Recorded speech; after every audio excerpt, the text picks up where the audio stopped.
Good morning. Craig Howard here again. I say that every morning. I need to come up with a different beginning, don't I? It gets old. Um, I just wanted to share a thought with you that I was reading this morning an article that a person was interviewing Justine Bateman. If you remember, Justine Bateman was part of the Family Ties TV show years ago. She's now 55, 50, mid 50s to early 60s, something like that. She's in her mid to late 50s, I believe. At the time of the article, she was 55. And they were interviewing her about somehow it got on the topic of plastic surgery. And she said she was appalled at how casual people have become, at least in her world.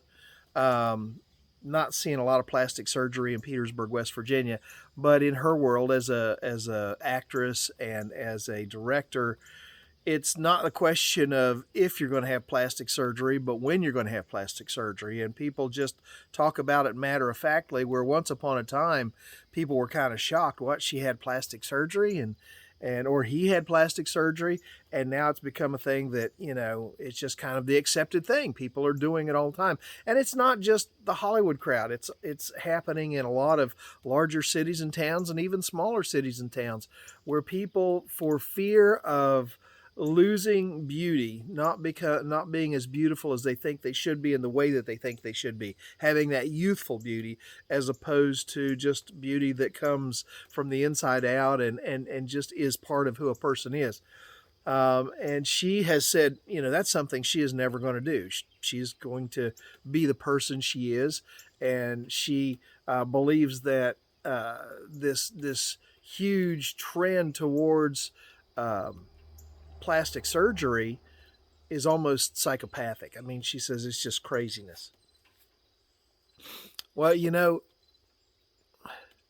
I tend to agree with her. Um, I don't know if there's anything I could do with this anyhow, but but we just have to come to the place where we say there are things in life that matter more than whether I look like I was 25 or 35 or whatever. There are things in life that matter more than having an outward beauty. When you're a teenager, like some of you maybe who are watching this, you kind of take it for granted. You take the health and the strength and all that for granted, and it's good, and you should enjoy it. And you have no other point of reference, and so there's nothing wrong with that. But understand that as you age, things in life are going to change. Um, as some of the lines begin to creep into your face, um, hopefully wisdom has come in to make its mark in your life. But we need to understand that all of these things have their place. The Bible says in Luke chapter 16, verse 15, he says to them, "You are the ones." Excuse me. He said to them, "You are the ones who justify yourself in the eyes of others, but God knows your heart. What people value highly is detestable in God's sight." God said, "Look, you can do whatever you want to with the outside. You can dress it up however you want to, and that happens at every age." But you can dress the outside up however you want to. You can put on the smile that is phony. You can do whatever you want to on the outside, but God looks into the heart. He knows who you are as a person on the inside, and He knows whether or not you're in the right place. He knows whether or not your heart is in the right place.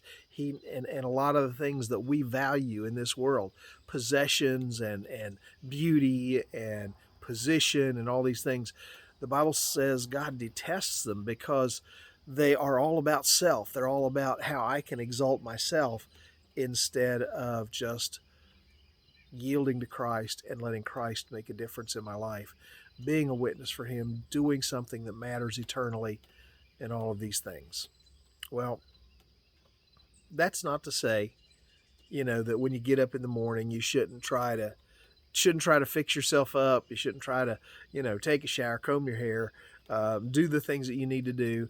Uh, there's nothing wrong with being the best of who you are as long as it's for the right reasons. You know, I don't want to walk out the door and scare every little child that comes along. And believe me, when I get up in the morning, I probably could.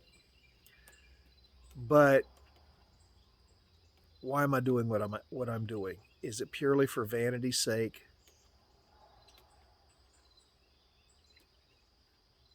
How does God see me? How does God look at me? When God looks in my heart, when he looks past all of this and he looks into my heart, what does he see? Something to think about, okay? Listen, I hope you have a great day today. It's kind of a rainy, nasty day here in West Virginia. I don't know what it's like where you're at, but I hope you're going to have a good day regardless of the weather. God bless you in all that you do. Lord willing, I'll talk to you tomorrow.